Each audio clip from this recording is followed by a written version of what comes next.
เอาที่ได้มอบให้แล้วบาดนี้ก็เป็นเงินทางผับมหาสาเชิงเซาเนาะ620,000 กีบเนาะปกติค่าหักไปอยู่ค่าธรรมเนียมประมาณ10,000 กีบเท่านั้นแหละเนาะเอาเด้อเอาโดยเอาเด้อเอานับเบิ่งก่อนนับเบิ่งนับเบิ่งตัวให้เด้อมันถูกบ่1 2 3 4 5 6ครบเนาะแล้วก็อันอยากให้ทางเจ้าขอบคุณเพิ่นเด้อเอาให้พรเพิ่นแหน่พามหาสาเชิงเซาเด้อโอเคขอบคุณเด้อใช่ไหมโดยพระซึมเศร้าบอกพระมหาพระซึมเศร้าบ่แม่นอู้พระมหาสาเชิงเซาพระมหาซึมเศร้าพระสาเชิงเซาเหมือนซึมเศร้าขอโทษขออภัยนะ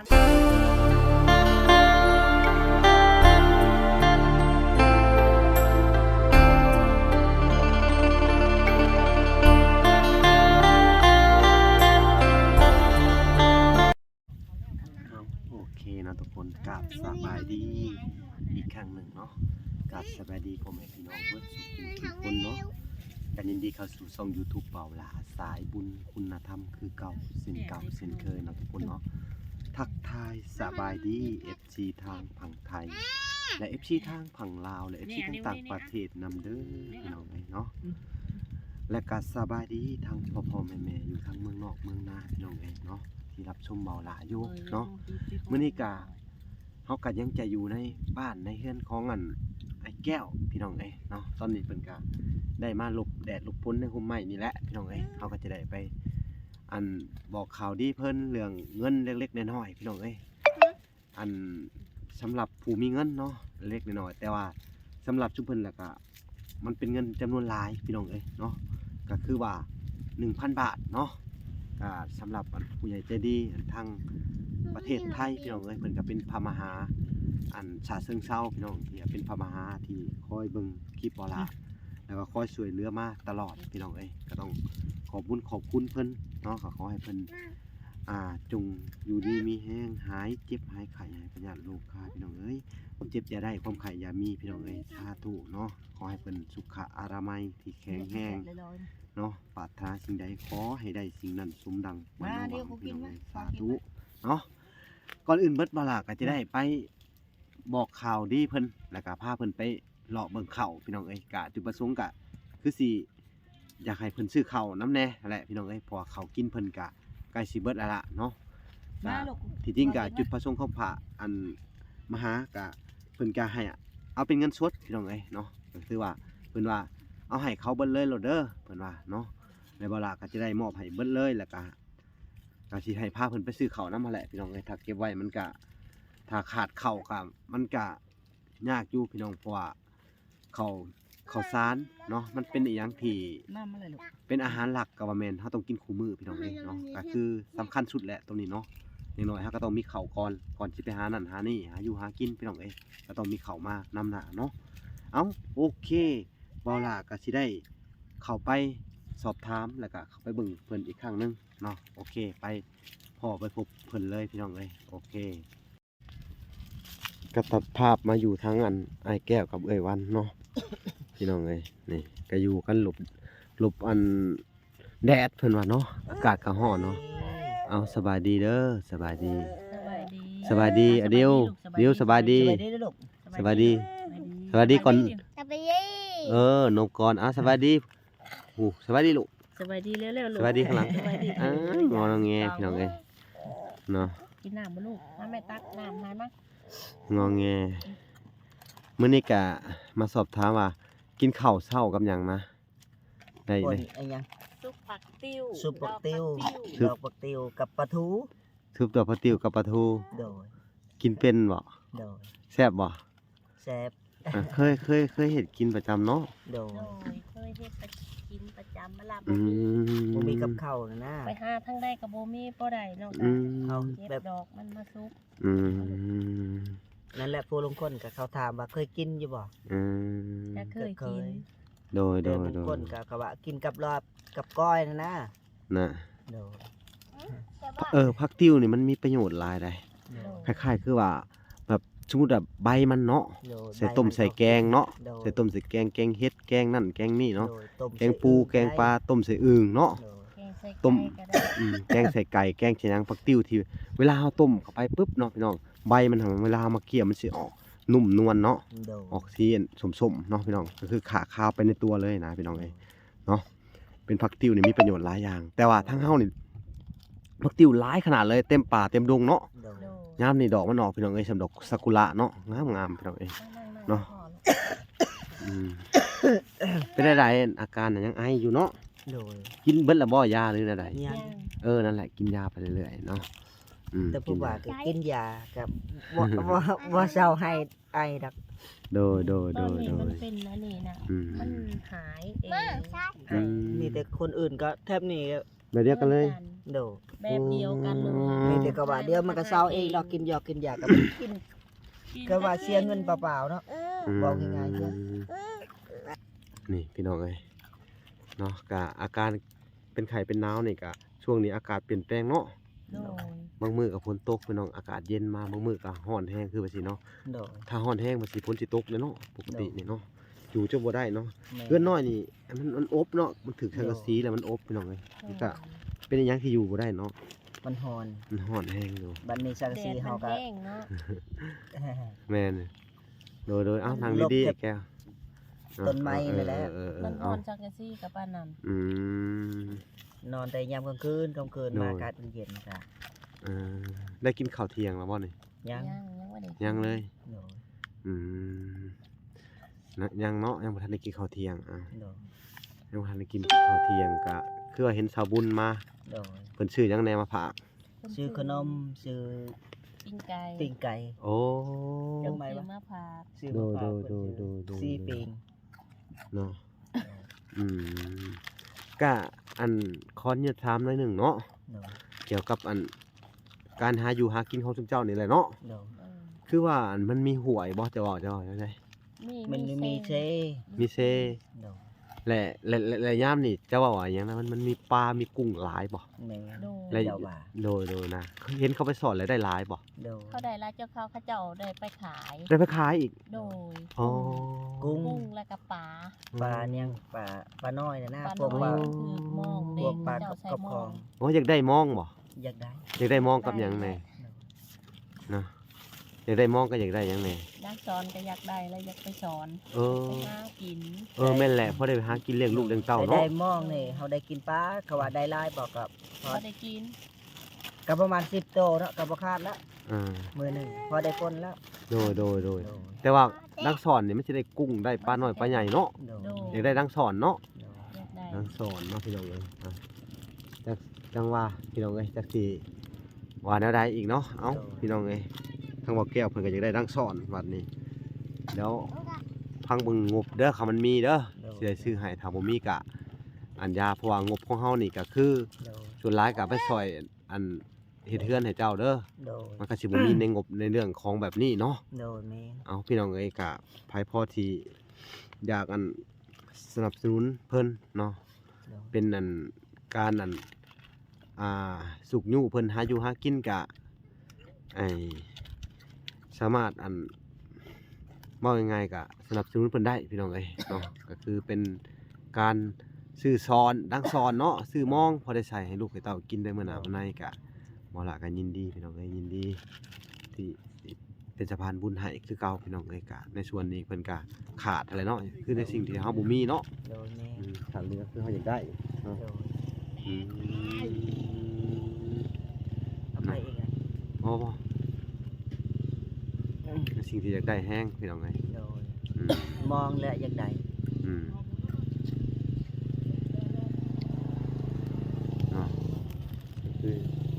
สิ่งที่อยากได้แห้งก็คือมองเพิ่นว่ากับนักสอนเนาะ โดย ก็ไปสอน มองนี่ก็เฮาได้ใช้ก็ ได้กินแล้วป่า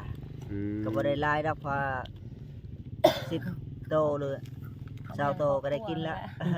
ให้เลี้ยงครอบครัว โดย ก็มันหลายก็พอได้ขายซั่นซะเนาะ โดยหันใดไล่ก็ได้ขายหันใดบ่ไล่ก็พอให้ลูกกิน แต่ แต่ว่างบมื้อนี้ก็เป็นปัจจัยจากอันพระมหาเด้อเพิ่นบวชอันเพิ่นเป็นอันครูบาหรือว่าเป็นพระเนาะเป็นพระผู้ใหญ่ทางประเทศไทยพี่น้องเอ้ยจากจังหวัดฉะเชิงเทราเนาะเพิ่นก็ให้ห้องเพิ่นว่าพระมหาฉะเชิงเทราพี่น้องเอ้ยเนาะที่ว่าเพิ่นก็เลยว่าสิได้อันมอบเงินให้เพิ่นในส่วนนี้แล้วก็สิพาเพิ่นไปซื้อข้าวเลยเนาะ โดย แนะนำให้เพิ่นซื้อข้าวเพราะว่าตอนนี้ โดย ข้าวเพิ่นก็เริ่มใกล้สิเบิดแล้วเนาะซื้อมาตุนไว้ โดย ซื้อมาตุนไว้แล้วก็เฮาก็สิอันสนับสนุนเพิ่นไปในทางที่แบบหาอยู่หากินพอได้คำได้ขายเก็บเงินไว้พอได้ซื้อข้าวอนาคตต่อไปเนาะ โดย นี่หน้านี่ก็ใกล้สิเข้าสู่หน้าแล้วเนาะ โดย โดย ถ้ามีคนใดที่เป็นพี่เป็นน้องเฮามา เฮาก็สิ ชวนไป ไปซอยเพิ่น โดยชวนไปช่วยเวียกช่วยงานกับ พอ ไปซอยเด้อ ได้ข้าวกิน แม่นๆแหละ คิดข้าวกิน แม่นๆ เฮาก็อยู่ไปแบบยามก็เฮ็ดหน้าเฮ็ดให้ก็เฮาบ่ไปนำพระเจ้าเฮาก็บ่ได้กิน แม่นเนาะพี่น้องเอ้ยก็บ่ล่าก็จะบอกเนาะก็บอกเพิ่นในสิ่งที่เพิ่นอันจำเป็นนั่นแหละก็คือในเรื่องที่เพิ่นอาจสิบ่ฮู้ก็คือแบบว่ายกตัวอย่างคืออันเวียกงานพี่น้องเอ้ย โดย ในการแนะนำเพิ่นเนาะก็คือว่ามีพี่มีน้องมีผู้ใดก็ญาติที่ว่ามาหาเพิ่น อันไปช่วยเวียกช่วยงานเฮาก็เอาเป็นข้าวเอาเนาะ โดย เพราะว่าเฮาข้าวนี่คือปัจจัยหลัก โดย แม่นแหละ ตั้งใจหลักก็คือข้าวแล้วแหละ อืม ขาดบ่ได้ สำคัญที่สุด แม่น คือ ข้า ข้าว วแล้วบ่มีข้าวก็อยู่ เฮาบ่มีแนวอื่นก็ยังเพราะว่าบ่มีพริกเกลือเฮาก็ยังแบบ อยู่ได้แล้วตัวนี้ อยู่ได้ แต่ข้าวนี่บ่มีโอ้มื้ แม่ อน แต่เช้าฮอด5 โมงเย็นเนาะเอาว่าง่ายๆก็ อืม อยู่บ่อยากได้เลย แม่นอยู่บ่ได้เลยแหละ เด็กน้อยแล้วแหละผู้ใหญ่ก็อยู่อยากได้อยู่ อืม สดหลานน่ะนะ อยู่คือกัน แต่หิวก็แนวนึงผู้ใหญ่ก็หิวเฮาอย่าว่าอดแต่เฮาฮู้ความเนาะ เฮายังไปหากินนั่นกินนี่ได้เนาะ โดยแต่นี่ลูกนั่นแหละ2คนน่ะเล็กน้อยนั่นแหละ อืม มันสิบ่ฮู้ความมันก็สิว่าหิวข้าวหิวข้าว ตอนอันตอนเฮามาพบเจ้าแรกๆกันเลยเนาะ โดย หิวข้าวเลยในช่วงนั้นเนาะ แม่น บ่มีอันจนแบบเขาหุงข้าวแห้งเนาะให้ลูกกินเนาะ โดย เก็บกินในติปในหยังมันบ่ แม่น อืม ก็มันเลยแหละมันลำบากเนาะ มื้อน่ะอันน่ะลูกเต้าหายยั่วๆเลยเนาะมื้อน่ะมื้อที่เฮาไปเฮ็ดเนาะ โดย พอกินข้าวยั่ว โดย ๆโดยปัจจุบันนี่ก็ใครแน่ขึ้นมานิดนึง แ อืม พอได้กินอิ่ม พอได้กินอิ่มนอนอุ่นอยู่เนาะ โดย อืม อันถ้าบ่มีสมมาอายมาซอยวันนั้นก็บ่มีกินนั่นลี อืม ไปขอเพิ่น ไปขอดุเพิ่นก็แบบเราก็อายเนาะบ่ได้มีอิหยังตอบแทนเพิ่นเนาะ อืม ก็เลยเอาหยังไปแลกกับเพิ่นเนาะมีแต่ขอแต่ปาก มีแต่ขอปากซื่อ ก็บ่อยากหานปานใดล่ะแต่ว่าก็จำเป็น ๆมันจะเป็นเนาะ เอานั่งดีๆเดี๋ยวนั่งดีแม่นเอาพี่น้อง อยากขี้หลายก็พอให้ลูกกินก็ยังดีพ่อแม่ก็แบบเขาว่าพ่อแม่เอ้าบ่หิวบ่ก็หิว อืม แต่เฮ็ดได้เฮาบ่มีเนาะ อด อืม บางมื้อก็อดบางมื้อก็ได้กินก็ให้ลูกกินอิ่มก่อน โดย พ่อแม่ก็พอ แกงหน่อไม้ก็พอได้ กินตำลังน่ะนะ พ่อแม่ โดยก็คือมื้อนั้นจักมื้ออันอดข้าวที่อันไปหาหลอกของอันเอาขายมะม่วงกูหลอกขายอ่ะ จังมื้อ2มื้อหรือ3มื้อนั่นแหละ บ่ได้กินข้าวเลยน่ะ มื้อ ให้แต่ลูกกินแล้วสะอันนั้นข้าวชาวบ้านมาให้นะ เป็นปั้นเป็นหยังนะเพิ่นนึ่งสุกแล้วบ่ โดยเพิ่นนึ่งสุกแล้วเพิ่นก็เอามาให้ ปั้นมาให้เนาะ โด โด ย ย เอาไว้แต่ให้สองคนเพิ่นนี่กินเนาะ โดย จน บัดนี้ ไปหาหน่อไม้มาแกงกิน แกงกิน บ่มีข้าวกินเนาะกินแต่แกงหน่อไม้ ช่วงนั้นก็ได้ยังมีอยู่เนาะหน่อไม้เนาะ โดยมันเพิ่นตกใหม่ๆได้มันออก ก็บ่ได้หลายนั่นนะแบบแนงมันก็ ตะ แพงมาน้อยๆ ตะปูตะปีดมันน่ะเนาะ โดยก็หาไปนั่นแหละ โดยพี่น้องเนาะก็ถือว่าเพิ่นยังเอาตัวรอดได้อยู่เนาะในช่วงนั้นเนาะก็คือส่งเสื้อคาคิงอะไรได้เนาะ โดยแม่ มัน ส่งเสื้อคาคิงนั่นแหละ คือเสื้อตัวแดงๆจะได้เก็บมานำเดี๋ยวว่างั้นนะ ก็อยู่ในหันแหละ น้ำอยู่ เก็บมานำ แต่ละคน บ่ได้ สภาพเบิ่งบ่ได้เลยเนาะ โดยอันนี้ก็ อืม ทางอายซื้อมาให้วันนั้นแหละ ก็บ่แม่นเงินอ้ายเด้อบ่แม่นเงินเฮาบ่แม่นเงิน ทางพ่อใหญ่ใจดีนั่นแหละ เงินของแม่ตู้เด้อ โดย อันช่วยเหลือเจ้าหลายด้านได้แม่ตู้จาก USA น่ะเด้อก็เป็นเงินของเพิ่นเบิดเด้อ โดย โดย อันที่ว่าซื้อเสื้อผ้าให้เจ้านำแน่ โดย แล้วก็ส่วนหนึ่งก็เป็นของแม่ทอนแก้ว โดย แล้วก็เป็นของแม่ดอกแก้ว เนาะ อันก็ที่ว่าพาเจ้าไปหาโรงหมออีหยัง2-3เทื่อก็เป็นเงินของแม่ตู้จาก USA เด้อ โดยโดย ก็เพิ่นมีบุญคุณต่อเจ้าหลายเด้อ โดย โดย อันแม่ๆพ่อๆที่ว่าละกล่าวมานี่มีบุญคุณต่อเจ้าหลายอีหลีได้ โดย เพิ่นอยากช่วยเจ้า โดย เนาะ ก็มีแต่ว่า ก็บ่มีแนวที่ตอบ ต่อบุญแทนคุณก็บ่เป็นหยังมีแต่ตั้งใจดีเพิ่นบอกก็มีแต่ว่า อันตั้งใจสู้ต่อไปหั่นแหละ โดยอวยพรก็บ่ค่อยเก่งเนาะคือเขา ก็พยายามเอาก็เว้าให้ โดย นั่นแหละทำที่สุเจ้าเว้าได้เนาะ โดย โดย อ่า คือว่าก็บ่เป็นเนาะหนังซอกหนังซื้อก็บ่เป็นเนาะแต่คือว่าได้ซ้ำนี่ก็ มันสิได้กว่านี่ก็อยากคิดในใจก็อยากได้กว่านี้ แต่มันเฮ็ดบ่เป็นเนาะ อืม โดย แต่ว่าอันเรื่องค้าขายนี่บางคนก็เว้าออกมาได้เพิ่นว่า อยากให้ชุบเจ้านี่ค้าขายก็ดีแต่พยายามเรียนรู้เพิ่นว่ามันจะได้มีอนาคตไปมื้อหน้า หายันเฮ็ดบ่ได้ ก็อยากเฮ็ดบ่ได้นั่นแหละ คนเฮา พระว่บ่เป็นอีหลีเด้ บ่เป็นอะไรเลยเห็นบ่ อีหลีบ่จักอีหยังเลยเพิ่นบอกให้เขาบอกให้ค้าขายเงินนี่ก็คือกัน โอ้ บางครั้งก็บ่ ก็ว่าเอาอยากสนุกบ่ก็อยากสนุกเนาะสนุกแบบนั่งอยู่ในห้องก็อยากอยู่ อืม นั่นแหละ แต่แบบมัน อืม คือว่าบ่เป็นเนาะยอมรับเสีย อืม เฮ็ดอย่างอื่นก็พอได้อยู่เลี้ยงเป็ดเลี้ยงไก่เลี้ยงไปธรรมชาติของเฮาเนาะ อืม เพราะว่านั่นเคยเฮ็ดอยู่วังสมัย คือว่าของ ก่นเนาะยังน้อย เลี้ยงไก่ฮะ โดยเลี้ยงหมูเลี้ยงไก่นี่ โอ้ ก็แบบก็เลี้ยงน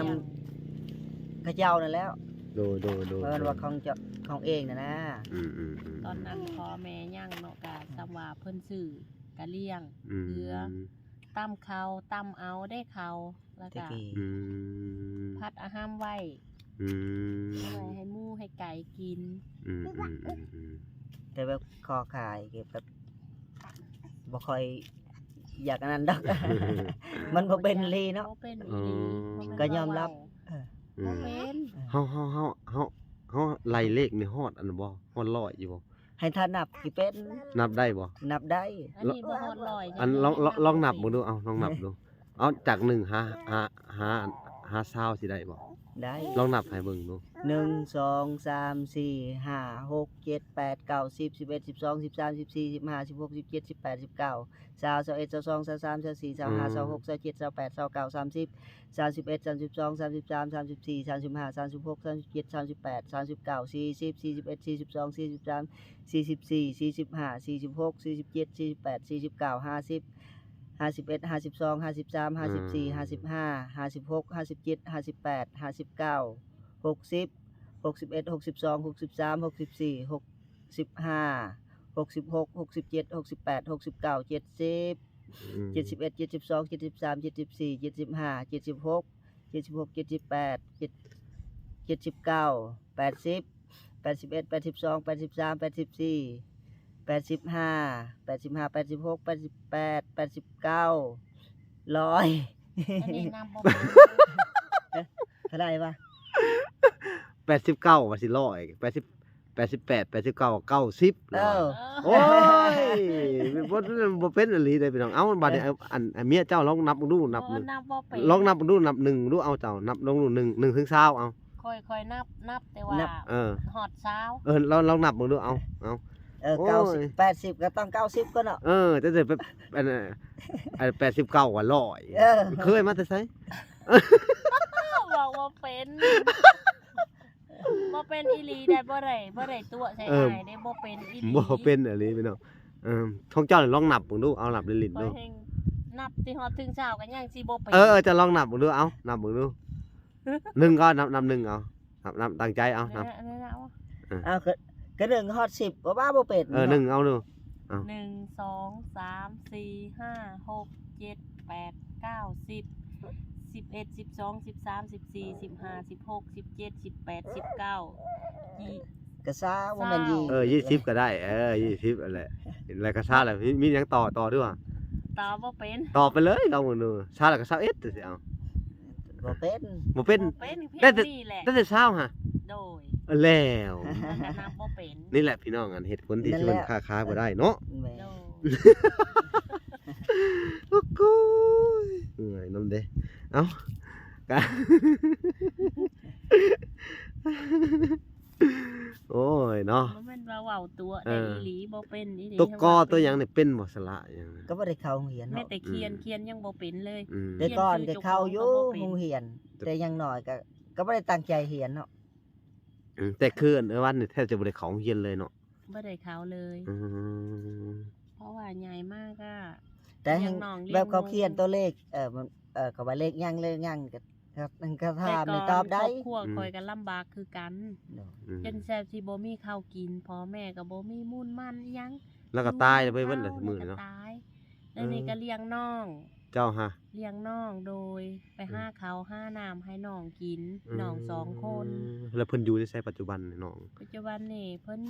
อยู่พุ่นแหละเพิ่นอยู่ในบ้านหั่นแหละ อ๋อเพิ่นก็มีครอบครัวบ่ มีแล้ว เพิ่นมีแล้ว แต่ว่ายังพออยู่พอกินบ่ซุมื้อนี้ ก็พออยู่พอกินอยู่เขา อื อันนี้ ม แล้วก็เลยเขาได้ครอบครัวแล้วก็ ผู้หญิงหรือผู้ชายก่อน ผู้ชายคนหนึงผู้หญิงคนหนึง อืมเพิ่นก็ ผู้ชายทันไปอยู่กับเมีย อืม เอาเมียอยู่อัตตปือ ไปอยู่ทางภาคใต้ของลาวพุ่นเนาะ โดย โดเอ้าพี่น้องเอ้ยแล้วผู้หญิงได้สัตว์ได้ผัว ผู้ ก็ หญิงก็เอาพัวอยู่ใกล้ๆบ้านนี่แหละบ้านตำลีน่ะ อืม เขาอยู่หัน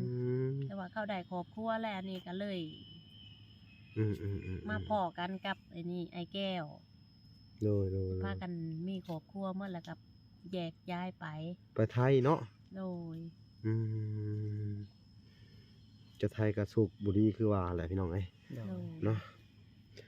เฮาเคยบ่เวลาอั่นไปไทยแหละเฮาคือท่อบ่ได้เงินเฮาเคยหายเคยห้องบ่ ให้แล้ว ก็ ให้ ถอย หายตลอดบ่ เวลานอนกลางคืนก็ให้ลูกอยากกินอันนี้อยากกินอันนั้นก็คือสงสาร คือตอนนั้นเนาะตอนมาใหม่ๆเนาะ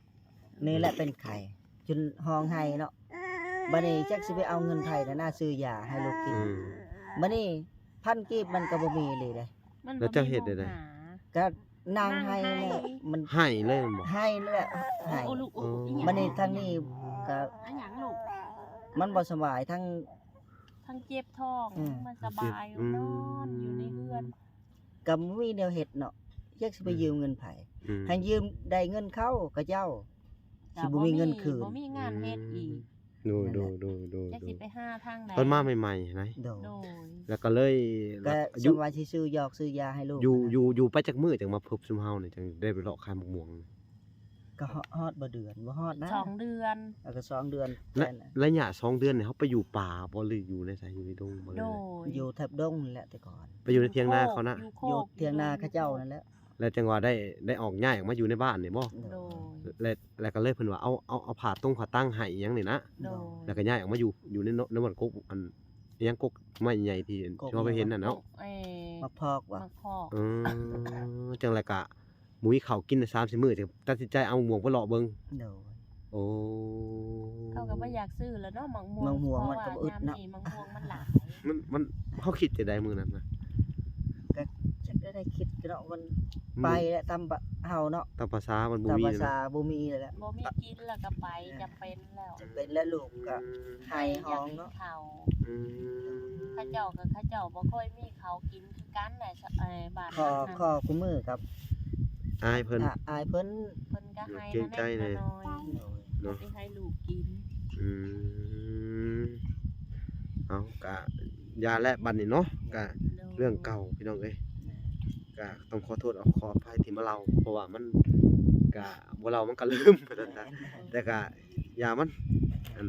อภัยทุกอย่างที่ว่าผ่านมาเนาะเรื่องเป็นอะไรก็ได้สิ่งที่บ่ดีบ่อย่างต่างๆก็เนาะคนที่อันกับครั้งหนุ่มเหนียวเฮาก็ปล่อยมันไปแต่เว้นตามกรรมเนาะเพราะว่าเฮาก็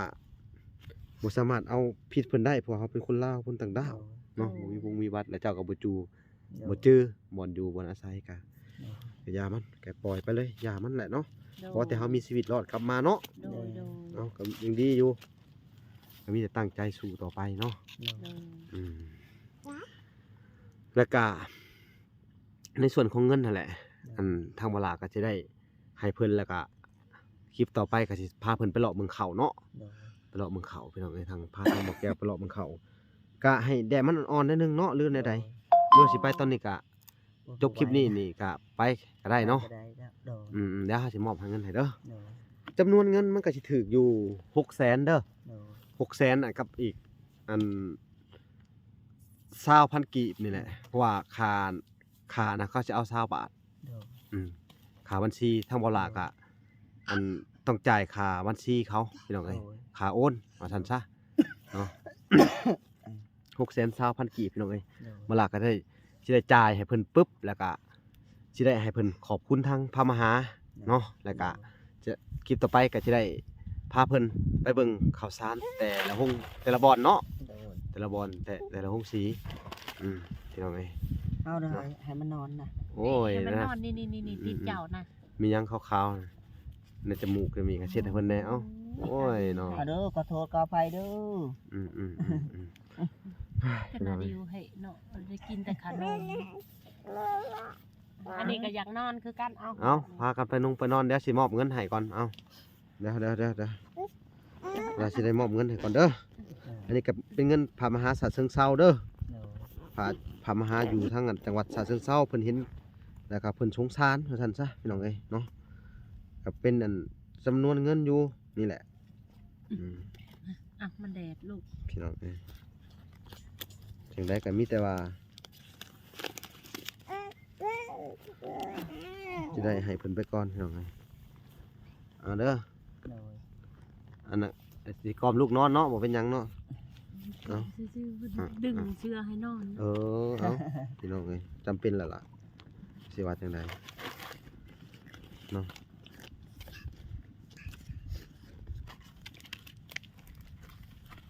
ฮุบเอาลูกขนมฮุบเอาลูกหลานเดี๋ยวอายตื่นบ่ได้กินเด้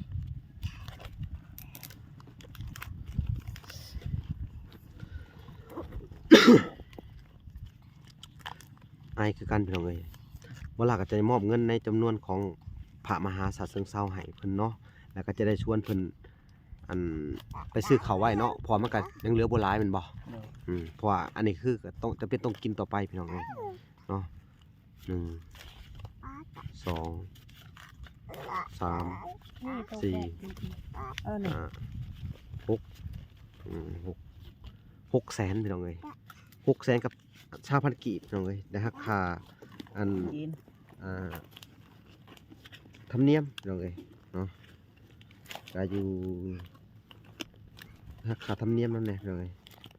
ก็20 บาทพี่น้องเอ้ย20 บาทก็สิเป็นเงินอยู่ประมาณ 10,000 นี่แหละประมาณนี้แหละ คือแกะตัวใหม่เลยลูก 620,000กีบพี่น้องเอ้ย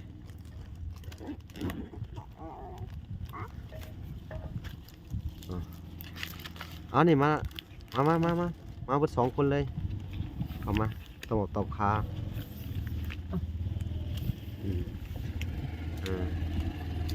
มาล่ะเด้อเอาสิได้มอบให้ละบาดนี้